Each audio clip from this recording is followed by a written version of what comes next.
Es un placer muy fuerte tener aquí con nosotros al doctor Facundo Manes.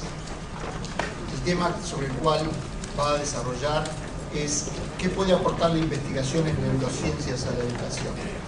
Quiero dar algunos datos, a pesar de que el doctor Facundo Manes es muy conocido, quisiera aportar datos para que sepan quién es, qué ha hecho y qué está haciendo. Se graduó como médico en la Facultad de Medicina de la Universidad de Buenos Aires, Argentina, en la Universidad de Cambridge, Inglaterra.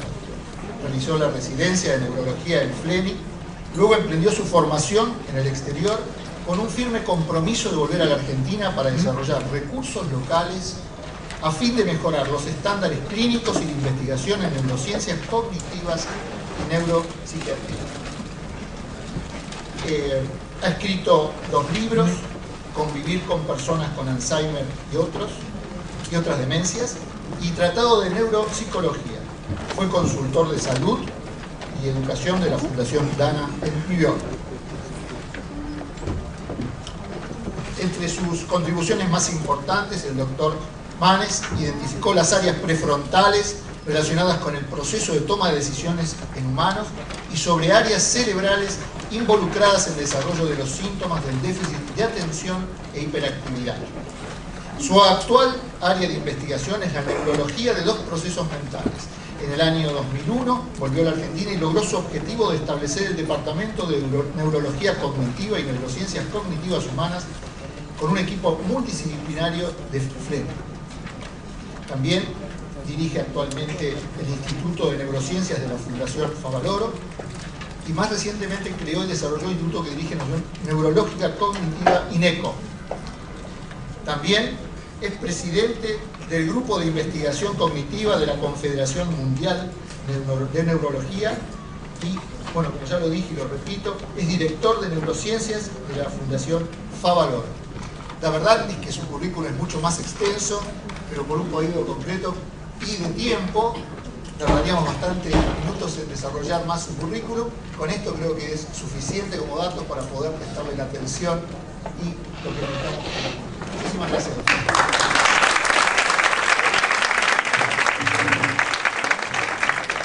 Bueno, muchas gracias a los organizadores por la invitación y también por este desafío de unir gente de diferente background a mejorar la educación.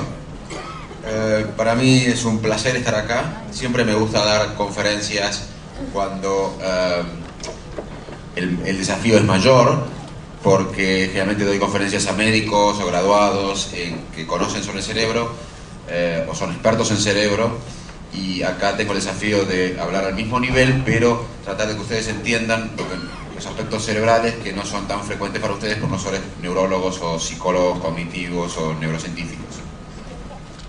Antes que nada, le quiero decir que el cerebro, las neurociencias cognitivas modernas han hecho una contribución importante, que el cerebro trabaja en red.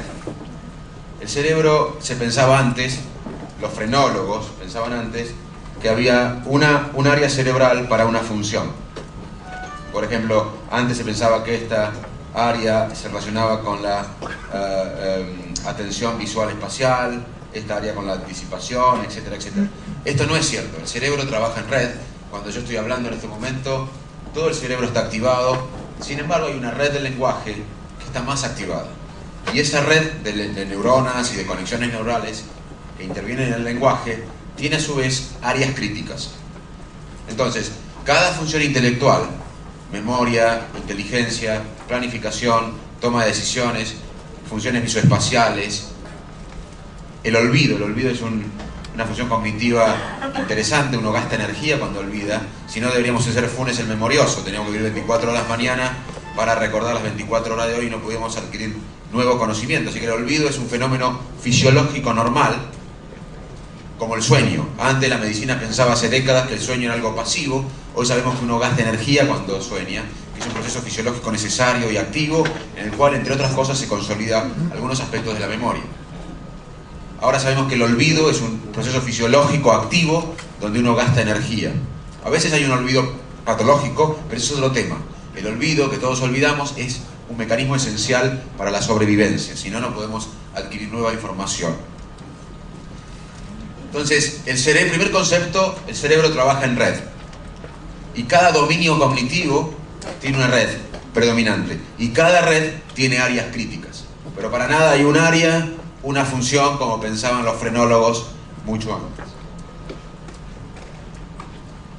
Uno puede dividir el cerebro arbitrariamente en lóbulos, el lóbulo frontal en colorado, el lóbulo parietal en celeste, el lóbulo occipital en amarillo y en violeta el lóbulo temporal, pero también lo puede dividir en base a mensajeros químicos que son neurotransmisores, como los opioides, la dopamina. O sea que la división del cerebro es muchas veces arbitraria por los científicos, o lo anatómico, o lo fisiológico, o los mensajeros químicos.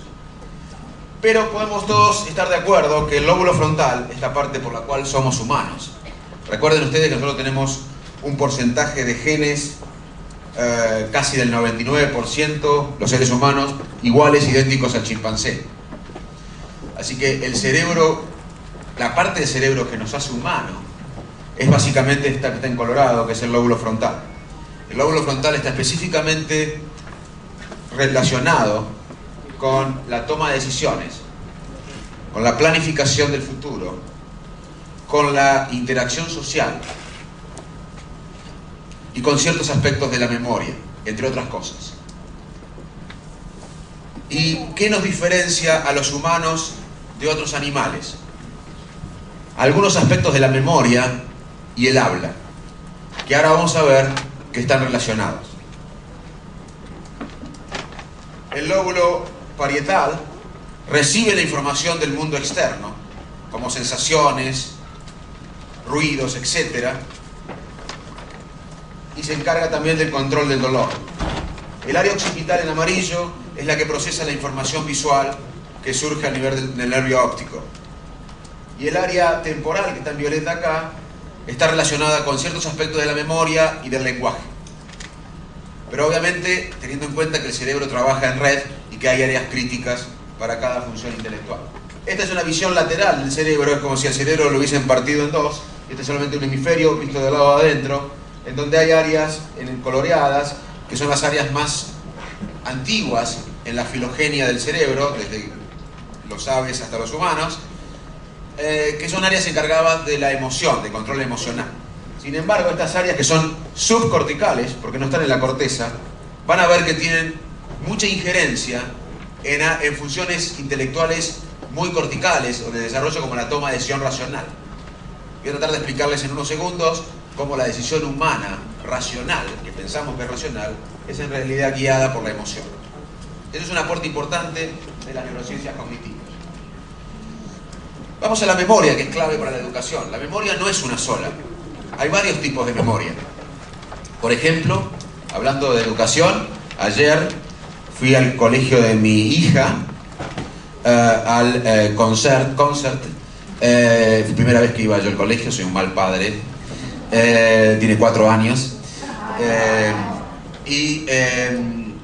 Me acuerdo perfectamente de ver a mi hija un segundo en un acto de 1 hora y media. Y todos los padres en la misma posición que yo, apoyando a nuestros hijos, pero viendo un acto de 1 hora y media en el que tu hijo canta un segundo. Y me acuerdo dónde fue en Olivos, y cuándo, ayer a la tarde. Esa memoria es una memoria episódica. Hay un dónde y un cuándo. ¿Dónde? Ayer en el colegio de mi hija en Olivos. ¿Cuándo? Ayer anoche. A la tarde, 7 de la tarde, 8.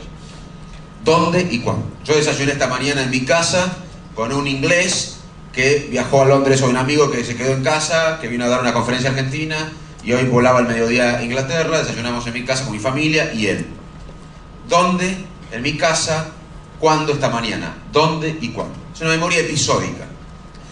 Esta memoria es clave porque permite recordar el pasado. Pero los humanos tenemos una imperiosa necesidad de contar. Yo tengo ganas de contarles cómo funciona el cerebro. Ustedes tienen ganas de contarles a los alumnos ciertos aspectos de la educación que ustedes conocen. Vivimos en comunidad, los domingos nos reunimos en la familia para contar cosas, los chicos nos cuentan sus aventuras, nosotros contamos nuestras cosas laborales o nuestros sueños o nuestras experiencias. Y eso es posible por esta memoria episódica.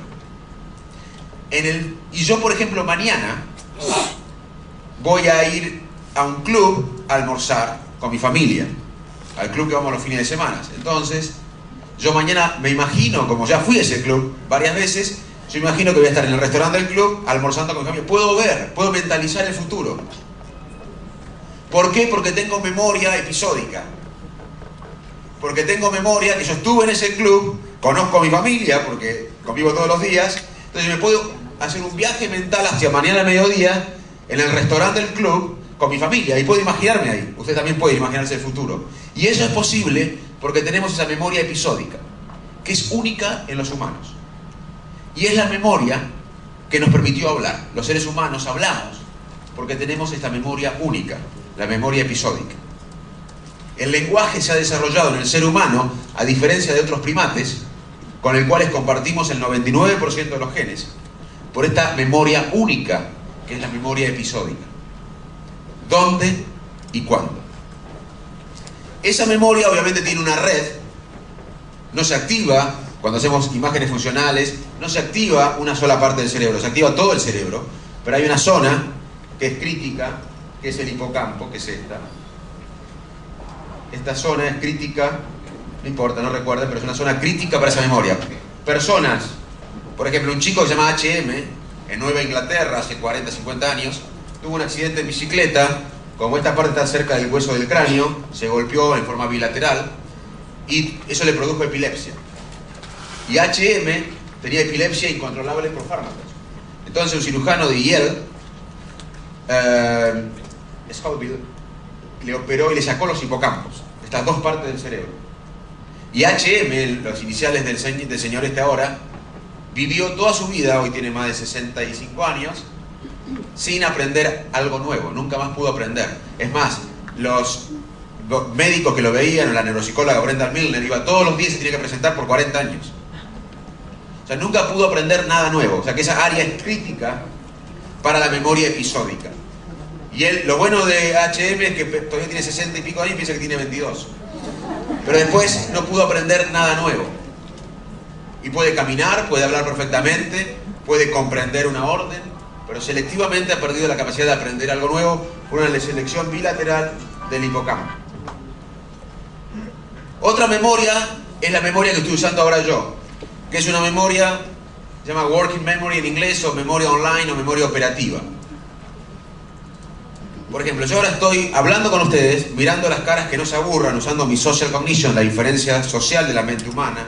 Estoy pensando que tengo pacientes a las 4 en INECO y como esto empezó un poco más tarde de lo que yo tenía en mi agenda, tengo que tener la charla más temprano, entonces tengo que acortar la charla y ver qué dar. Tengo que ver qué está el diapositivo explicando para hablar en paralelo con el diapositivo. Tengo que pensar qué dije para no repetirlo y qué voy a decir en la próxima diapositiva para no decirlo ahora. Estoy usando mi memoria online, o working memory, o memoria operativa en español.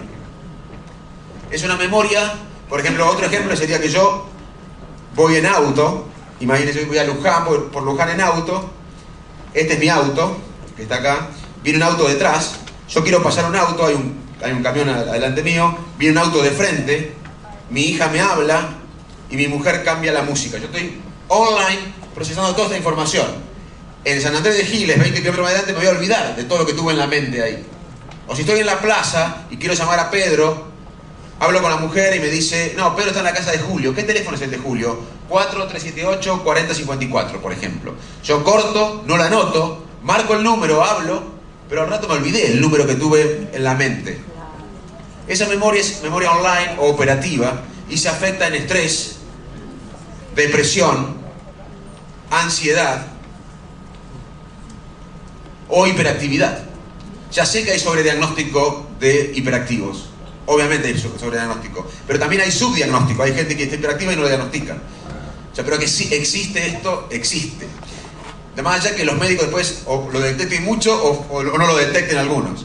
Pero hay personas que son impulsivas, que no pueden terminar una tarea, que no pueden hacer dos cosas simultáneamente, que no terminan nada de que empiezan, que además esa personalidad le hace tener problemas sociales o de relaciones sociales dificultosas, y que el 70% de esa gente sigue adulto siendo así. Y generalmente pueden ser presidentes como Clinton, que era así, o pueden ser Dalí, pero a un costo emocional muy importante. Pero además esa gente compensó, pero hay gente que no compensa. Todos los hiperactivos no son Clinton ni Dalí ni Mozart, y son frustrados en sus vidas. Esos hiperactivos también llegan a mi consultorio en la clínica de memoria y no tienen Alzheimer. Sin embargo, dice: doctor, tienen 60 años, 50, han sido toda la vida empresarios o líderes hiperactivos. Se dan cuenta que son hiperactivos porque los hijos que no compensaron, o algunos de los hijos lo están tratando como por hiperactividad, son hiperactivos, y esas personas tienen déficit en esta memoria online. En la memoria episódica se afectan los pacientes que tienen Alzheimer. Una persona con Alzheimer dice: doctor, no me acuerdo de lo que hice esta mañana, pero me acuerdo de hace 20 años. ¿Por qué? Porque esa zona del hipocampo procesa la información de los últimos 5 o 6 años. Y el hipocampo es lo primero que se afecta en el Alzheimer. O sea que mucho de lo que sabemos de la memoria normal, lo sabemos con pacientes o lesiones cerebrales que afectan estos mecanismos cerebrales. Otra memoria es saber que Borges es un escritor argentino.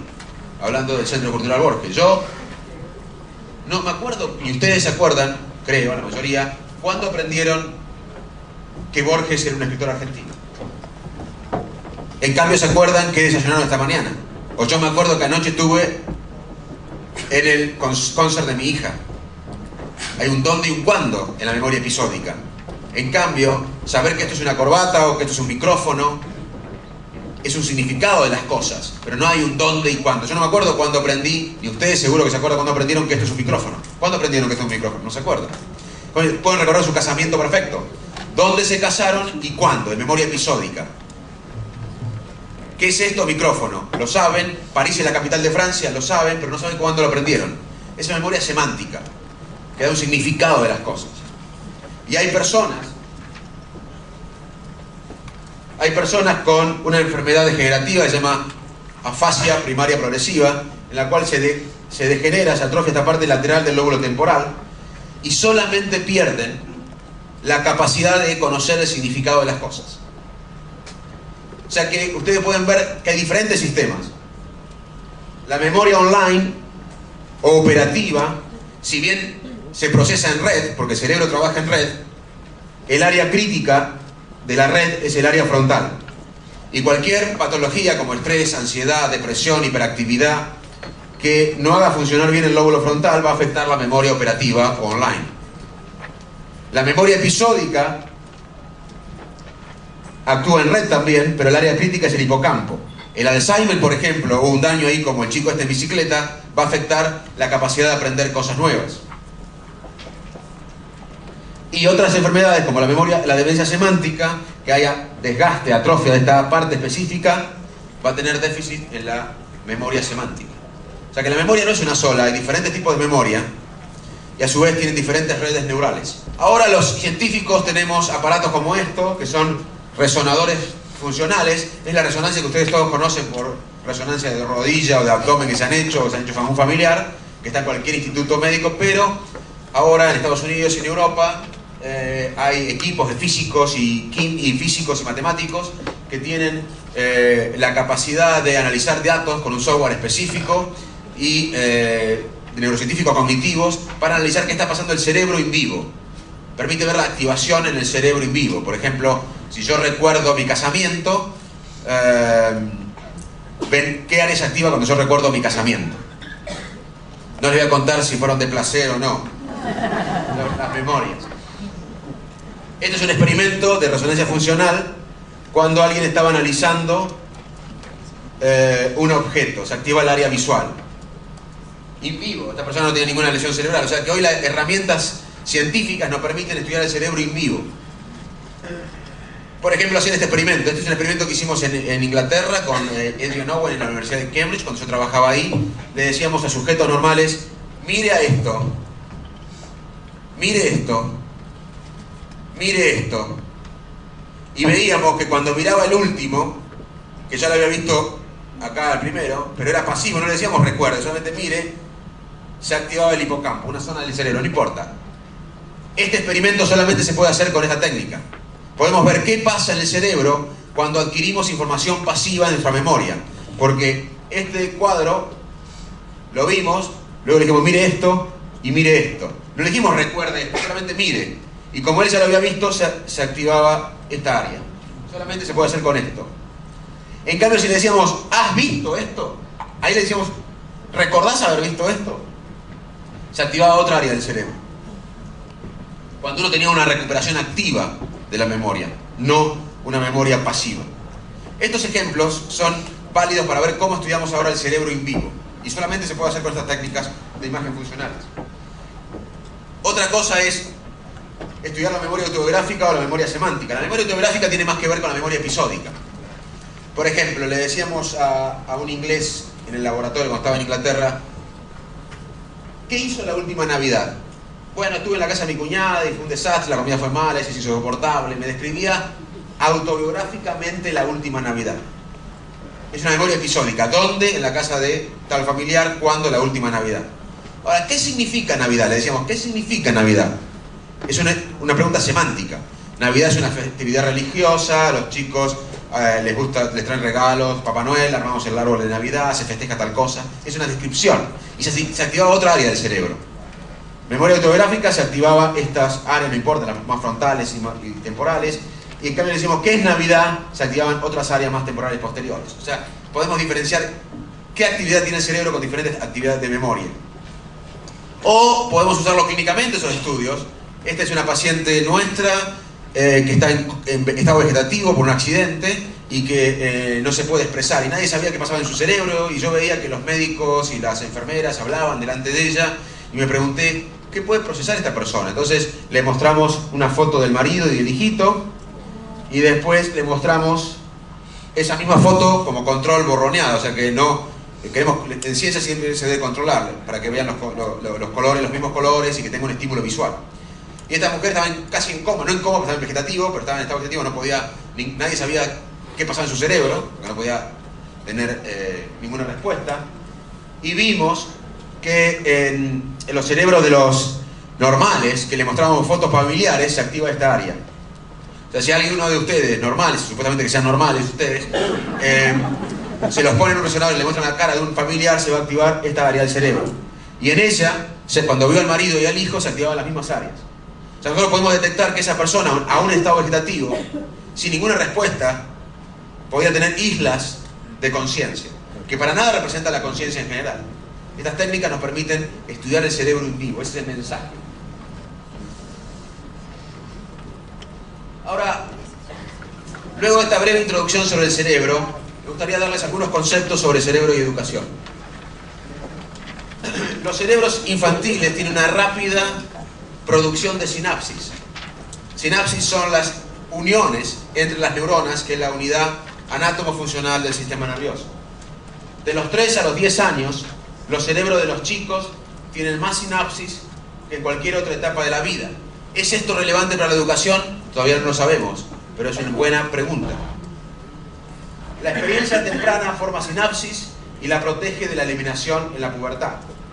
El tiempo de crecimiento rápido o de alta conexión entre las neuronas podría corresponderse con un periodo óptimo de aprendizaje. Los ambientes enriquecidos, como vamos a ver, son más importantes durante este periodo crítico de formación de conexiones entre las neuronas.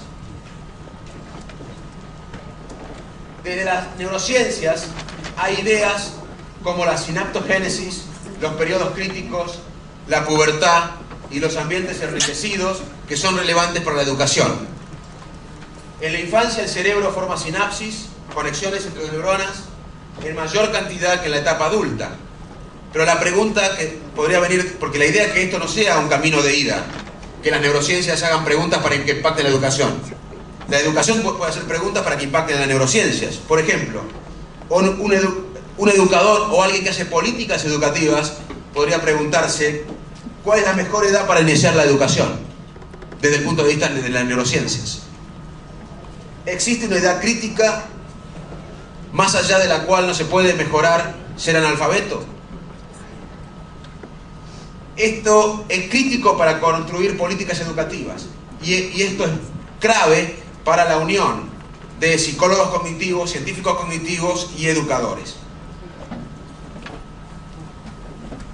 Ambientes enriquecidos. Es claro que un ambiente enriquecido, ahora vamos a ver un ejemplo en ratas, pero que es aplicable a humano, y vamos a ver un ejemplo en humano, conectan las neuronas y las protegen de su deterioro. Sin embargo, todavía la ciencia tiene críticas, o críticas en el buen sentido, preguntas sobre estos periodos. ¿Qué conductas emergen durante este tiempo de rápido crecimiento? ¿Qué conductas humanas emergen de cuando estas neuronas se están conectando masivamente? No lo sabemos. ¿Cómo estas conductas cambian cuando el número de sinapsis o de conexiones entre neuronas alcanzan su pico? No lo sabemos. ¿No deberíamos intentar aumentar este crecimiento estimulando más a los bebés? Datos controvertidos. ¿Y cómo es esto relevante a la educación formal escolar? Tarea pendiente. ¿A qué es un periodo crítico? ¿Cómo se identifica? ¿Cómo entendemos las bases neurales de los periodos críticos? ¿Son ventanas que se abren y se cierran y que son oportunidades para que el chico se estimule? ¿Qué cantidad de estimulación importa? ¿Y cuál es el beneficio de los periodos críticos? ¿Qué es un ambiente enriquecido? ¿Qué sucede con animales que crecen en ambientes complejos? ¿Los efectos de los ambientes complejos son los efectos de los periodos críticos? Son preguntas que todavía no tenemos una respuesta clara. Este es un paper que se publicó en la revista Cell, un trabajo científico, que es muy importante. Pusieron a ratas, un grupo de ratas, todas modificadas genéticamente para desarrollar una enfermedad prima del Parkinson, se llama enfermedad de Huntington. O sea que todas las ratas estaban modificadas genéticamente para desarrollar Huntington. Sí o sí, las ratitas iban a desarrollar Huntington. Las pusieron en dos jaulas diferentes, las dividieron en dos grupos. Unas ratitas fueron a la jaula enriquecida, con colores, trampas, molinetes, estímulos enriquecidos. Y la otra mitad de las ratas fueron a una jaula sin nada, sin ningún estímulo, solamente comida y agua. Y el experimento se cortó a ciertas semanas. Cuando se cortó a ciertas semanas el experimento, que sacrificaron las ratas que estaban en un ambiente enriquecido, de todas esas ratas solamente una desarrolló Huntington. Las otras que estaban en un ambiente sin riqueza del ambiente, el 90% desarrolló la enfermedad. Eso no quiere decir que esto iba a impedir que las ratas que están acá, si siguieran viviendo, iban a tener Huntington. Iban a tener porque estaban genéticamente modificadas, pero el ambiente enriquecido demoró la presentación. Es lo que pasa con un Alzheimer. El Alzheimer puede pasarle a un intelectual o a alguien de baja educación. Pero si tomamos 10.000 personas de baja educación y 10.000 personas de alta educación, va a haber menos Alzheimer en las personas de alta educación. E inclusive, si a un profesor intelectual tiene Alzheimer, se le va a notar mucho menos o va a demorar el comienzo que de alguien con menor educación. O sea, la educación, el estímulo intelectual protege el cerebro, o mejor dicho, más que proteger, es reduce el riesgo de enfermedades degenerativas. Es un concepto que yo, si fuera ministro de Salud, también lo tendría en cuenta. Hay que educarse no solo por el nivel de alfabetización, sino porque prevenimos que nuestro cerebro se enferme antes, con todas las consecuencias económicas y sociales para un país de tener a los más viejitos enfermos. Este es un estudio de unas monjas que fue etapa de Time, de la revista semanal americana, en el cual es un estudio científico que fue publicado obviamente en revista científica, pero tuvo gran repercusión mediática, en el cual monjas que vivían en un convento en una ciudad de Estados Unidos donaban el cerebro cuando fallecían y permitieron que durante su vida se les evalúe cognitivamente y se le hagan tomografías y demás seriadamente o longitudinalmente. Las monjas tenían la peculiaridad que habían vivido por décadas en el mismo lugar, bebido del mismo agua o líquidos, comido lo mismo y trabajado más o menos lo mismo. Tenían un buen grupo para un grupo de investigación. ¿Y qué vieron los investigadores? Cuando fallecían, estudiaban los cerebros.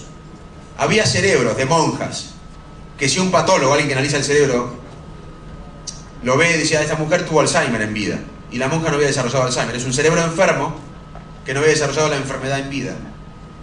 Y esa monja tenía de diferente con otras que había en sus diarios personales, tenía mayor complejidad gramatical, había viajado más, tenía actitudes positivas en sus diarios personales, tenía mayor educación. O sea que la educación y al cerebro, para resumir, para reducir el riesgo de una enfermedad degenerativa cerebral, Todo lo que hace bien al corazón es bueno para el cerebro. Por ejemplo, tener bien el colesterol, la glucemia, hacer ejercicios, comer sano. Pero además para el cerebro es bueno el desafío intelectual, la interacción social y la actitud positiva. Y el desafío intelectual no quiere decir mayor educación formal o crucigrama. Mucha gente dice, yo hago crucigrama. No, porque si alguien que hace crucigrama hace 20 años tiene una estrategia para completar los crucigramas. Desafío intelectual es un idioma en la edad adulta, etcétera, etcétera. Eso protege al cerebro. Y esos son claves los educadores. ¿Qué sucede en la pubertad? También es otro tema de debate que puede ser de gran impacto para la educación. El cerebro se estudia en diferentes ángulos, desde el nivel molecular, de sinapsis, de la conexión de las neuronas, de las redes, mapas, sistemas. La música puede facilitar el aprendizaje. Hay un efecto Mozart que ciertos pacientes mejoran su rendimiento escuchando algunas melodías de Mozart, pero no de Ricky Maravilla, así que el cerebro es inteligente.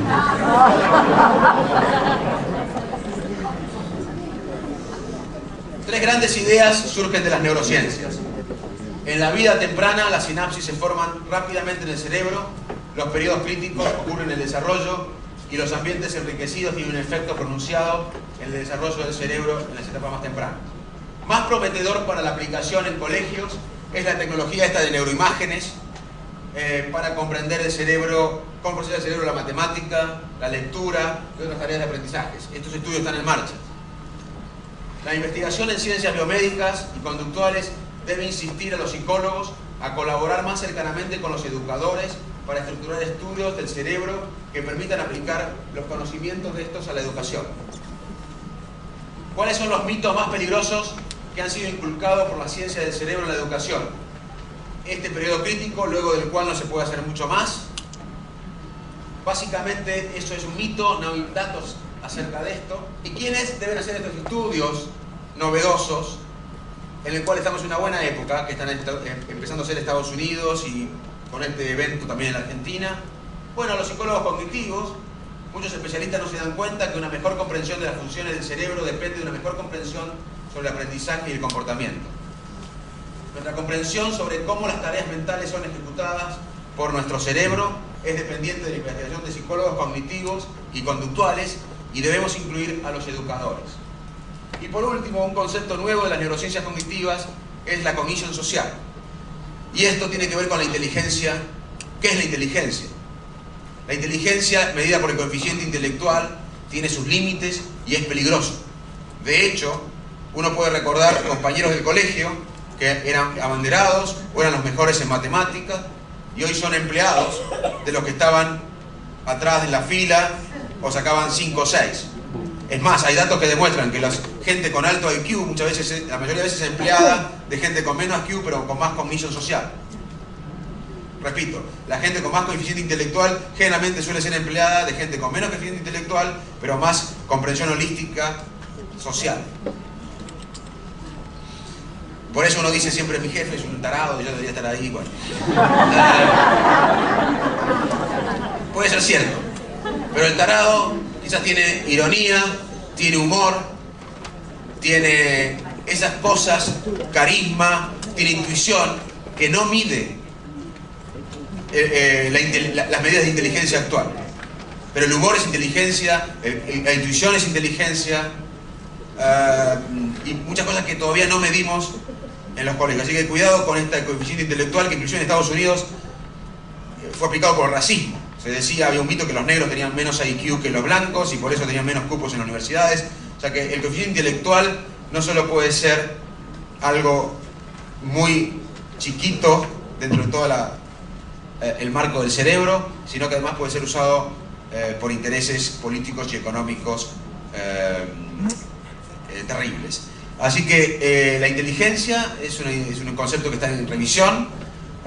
Lo que se sabe es que ahora de INECO, colaborando con Cambridge, hicimos un estudio, con María Roca lo lideró en Argentina y John Duncan en Inglaterra, en donde se sabe que personas que hacen bien una cosa suelen hacer bien otras cosas.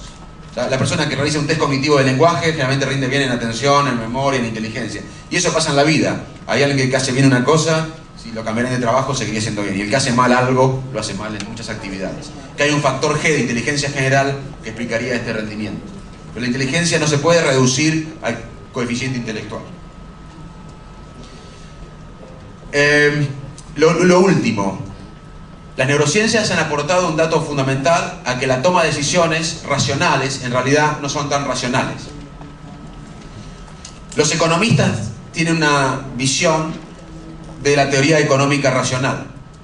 Y por ejemplo, dirían que si, imagínense, ¿cómo es su nombre? Mario está acá, yo soy Facundo. Mario tiene $10 y tiene la capacidad en el juego de repartirlos entre Facundo y él. Y yo tengo la capacidad de aceptar o no la oferta. Si yo acepto la oferta, ganamos los dos. Él gana lo que se queda para él y yo gano lo que él me da. Si yo no acepto, perdemos los dos. Mario tiene, vamos a lo más interesante, $100. Y tiene la capacidad de decirme, bueno, yo te doy lo que yo quiero y vos aceptás o no. Entonces me da $5 y se queda con 95. Un economista diría, bueno, Facundo, es injusto lo que Mario le ofrece a Facundo, porque de 100 se queda con 95 y le da 5. Pero Facundo, antes que nada, mejor tener 5. Algo racional. Sin embargo, los psicólogos estudiaron cómo reacciona el cerebro humano ante eso. ¿Y saben cómo responde gente como yo a esa opinión racional de los economistas que diría antes que nada 5 y 5? Tomá. Yo prefiero hundirme con vos antes de aceptar algo injusto. Eso es emocional que incide sobre la razón. Porque la razón es cierto, 5. Ahora, si sacan a Mario y ponen una computadora y la computadora me hace la misma oferta, yo acepto, porque no hay un ser humano enfrente. Investigadores de Princeton fueron a llevar a gente como yo, que estaba en mi lugar, a ver qué pasaba en el cerebro cuando rechazábamos la oferta injusta. Y se activaban áreas racionales, frontales, de la razón, pero también áreas límbicas más subcorticales de la emoción. Y predominaban las áreas emocionales. La emoción facilita la toma de decisión racional. Cualquiera que eligió una secretaria sabe que no ha elegido a la secretaria por el currículum, porque había 10 con mejor currículum.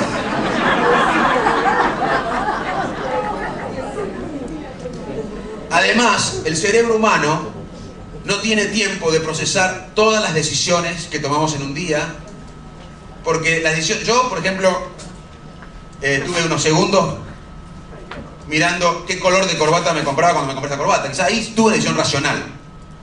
Pero la mayoría de las decisiones humanas no llegan a la conciencia. Repito, la mayoría de las decisiones humanas no llegan a la conciencia. Yo acá, la decisión de comprar una corbata llegó a la conciencia. Estuve en el corbatero del lugar donde compré esta corbata y unos segundos dije que es colorado, azul, lo que sea, y compré. Ahí sí llegó la conciencia. Pero yo desde que me levanté hasta ahora he tomado, como ustedes, miles de decisiones, donde no tuve tiempo de sopesar los pros y las contras de cada decisión. Y basado en experiencias previas, emocionales, se facilitaron cierta toma de decisiones. O sea que la decisión humana depende de áreas críticas de la emoción. No tenemos tiempo los humanos para sopesar los pros y las contras de cada decisión racional que tomamos. Y esas decisiones racionales están influidas por memorias previas impregnadas en nuestro cerebro que facilitan la toma de decisiones. Si yo salgo de mi oficina y veo a 10 personas, yo voy a venir para acá a la persona que, basado en experiencias previas, tuvo una experiencia previa positiva.